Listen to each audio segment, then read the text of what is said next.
優しい人だと思ったのに、ちょっと好きになったのに、こんな怖い女だったなんて、人を犬扱いしやがってよ。Nous sommes à un chapitre du 200e, un nombre assez significatif. Tous mes remerciements en mangaka Tatsuki Fujimoto. La partie 2 est sur le point d'entamer sa phase finale, la conclusion ultime que tout fan de Chainsaw Man attend. Non pas qu'on ait tous hâte que ça se termine, mais surtout parce que nous avons besoin de réponses. Il est l'heure de comprendre les motivations et le plan du démon mort.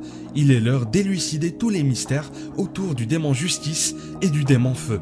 Ouais tout le monde, j'espère que vous allez bien. On peut le dire, ça fait longtemps et je vous dois des excuses. En effet, depuis la sortie de la revue du chapitre 189, j'ai pris une pause. Non pas car j'arrêtais de sortir des vidéos, je faisais toujours mes reviews et théories sur Kaiju no 8, mais il y avait une autre raison. J'ai reçu beaucoup de commentaires, que ce soit sur les posts YouTube ou même sur les vidéos de Kaiju. Je n'ai pas abandonné Chainsaw Man, j'ai simplement pensé qu'il serait mieux de sortir une vidéo une fois qu'on aurait un peu plus d'informations. Et je ne vous le cache pas, ces derniers mois ont été un peu durs.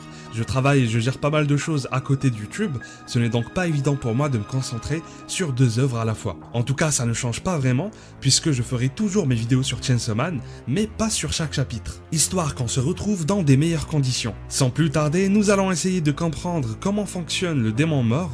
Abonnez-vous et rejoignez-moi sur Discord. Merci pour votre soutien. Je vous laisse profiter de la nouvelle intro. Allez, c'est parti. すべての悪魔は名前を持って生まれてくる。その名前が恐れられているものほど、悪魔自身の力も増すという。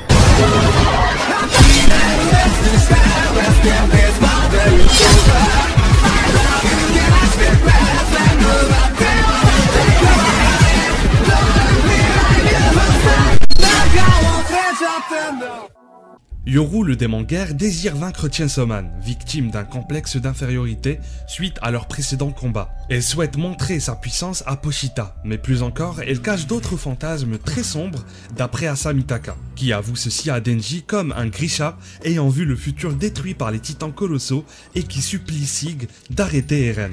Il y a beaucoup de non-dits dans cette œuvre, ce qui la rend spéciale, mais ce qui peut facilement nous faire perdre durant nos lectures, d'où les centaines de théories existantes.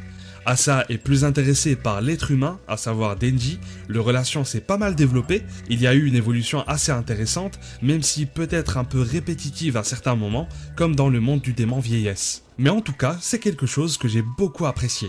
En parallèle avec Yoru également, les sentiments qu'éprouve Asa sont automatiquement partagés avec le démon guerre et Fujimoto a exploré ceci en nous offrant des moments assez spéciaux, comme le chapitre qui parle de comment s'amuser en tant que démon, tuant des humains froidement, causant des dégâts à la ville, mais ce n'est pas grave puisque les démons s'amusent et les règles humaines ne s'appliquent pas sur eux. C'est une première dans Chainsaw Man, une sorte de nouveau date que je trouve agréable bien que terrible et qui me rappelle le précédent dans la partie 1 avec Makima dans le cinéma. Sauf qu'à cette époque, ça s'était bien passé. C'était même plus humain pour des démons. Alors que se passe-t-il vraiment en ce moment? J'en ai profité pour relire presque tous les tomes et je pense même à faire une vidéo récap à la fin de la partie 2, histoire de recoller tous les morceaux du puzzle. Je trouve que Chainsaw Man est plus agréable à lire quand tu as déjà toute l'histoire qui a beaucoup d'avance plutôt que de se contenter d'un seul chapitre par semaine. Parfois, c'est assez frustrant. Alors, nous avons d'un côté la sécurité publique qui veut utiliser les pouvoirs de Chainsaw Man afin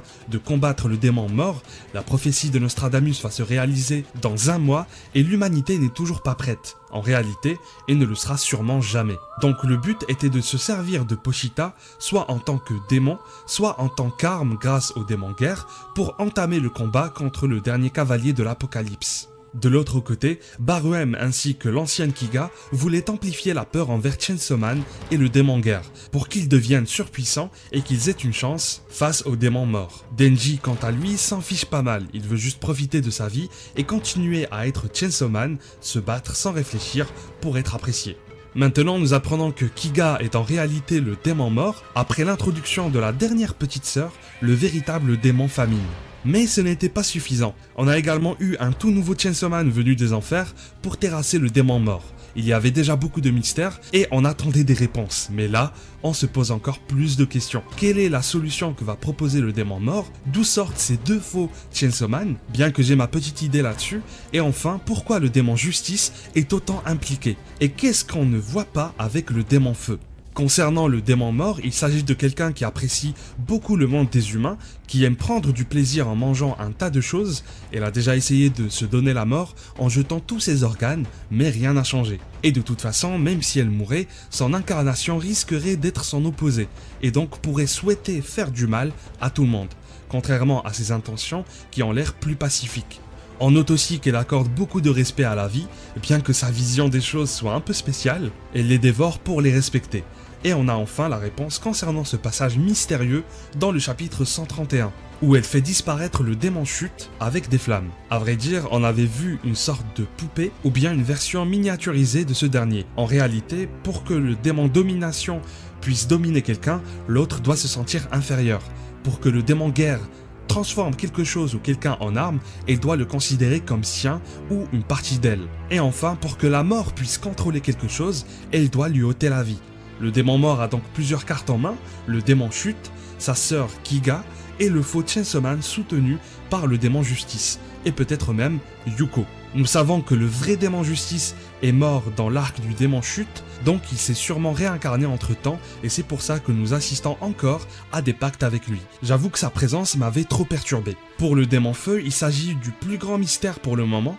Plus le nombre de contractants augmente, plus sa puissance est décuplée. Mais quelque chose manque à tout ceci, surtout avec la fin du chapitre 199, où la mort ordonne littéralement au faux Chainsaw Man et à sa sœur de faire plus de dégâts. On revient au même plan, le but est de causer la peur aux gens. Mais jusqu'où? Je me demande quelle sera la conséquence. Est-ce que les humains seront tellement habitués à ce besoin de survivre, ils seront tellement habitués à ce chaos qu'ils ne souhaiteront que mourir pour être délivrés, et donc ils verront la mort d'une certaine façon positive. Le démon mort serait alors très affaibli et donc pourrait devenir stable, en tout cas sa puissance. Le détail à ne pas rater, c'est que même si cette fille n'a pas de mauvaises intentions, si tout le monde continue de craindre la mort, son pouvoir explosera tout seul. C'est ce qu'on pourrait comprendre. La prophétie se réalisera tout de même et rien ne pourra l'arrêter. Donc il faut contenir sa force en diminuant la peur envers la mort. Et pour le faux Chainsaw Man, il y en a deux, celui qui avait sauvé Denji en enfer face aux démons chute et justice, et le dernier que nous venons de découvrir.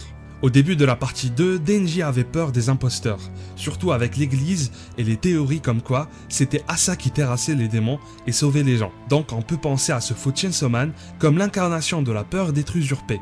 Et le second, avec l'arrivée de tous les pseudo Chainsaw Man, serait l'incarnation de la peur que le vrai Chainsaw Man disparaisse. Une peur qui bien sûr sera amplifiée de la part de toutes les personnes qui croient et qui aiment le vrai Chainsaw Man, le vrai Pochita, ou même le vrai Denji. Ce qu'il faudra retenir, c'est qu'au moment où Yuko s'est fait tuer, on a vu des corbeaux, des oiseaux symboliques qui vont à chaque fois avec les démons de l'apocalypse, ou même juste avec le démon mort. Ce qui pourrait dire que, durant la partie 1 par exemple, toutes les fois où on voyait des corbeaux, il s'agissait du démon mort. Mais on peut aussi dire que c'était Makima qui les contrôlait et que c'était un parmi les autres moyens qu'elle avait pour être au courant de tout ce qui se passe. En tout cas, j'ai très hâte pour la suite. Faites-moi part de vos théories. Le film sur Rez sortira le 29 octobre en France. On va vivre quelque chose de malade.